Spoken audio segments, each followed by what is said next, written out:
জামা কাপড়গুলো একটু ধুয়ে রাখতে পারোনি? আমি ওই বাড়ি গেছি, তুমি সব জামা কাপড় জমিয়ে রেখেছো কেন? মেশিনে ঢোকাবে আর বের করবে, এইটুকু কাজ, এইটুকু করতেও কষ্ট? দাও আমি ধুয়ে দিচ্ছি। থাক, আমি চলে এসেছি, আর এখন আর দেখাতে হবে না কাজ।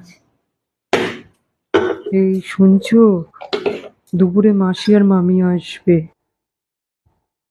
তো তুমি আমাকে আগে বলবে না, এখন বলছো? দুপুরে আসবে এখন বলছো, আমি এখন কত কাজ করব বলো তো? সারাদিন সকাল থেকে কাজ করেই যাচ্ছি।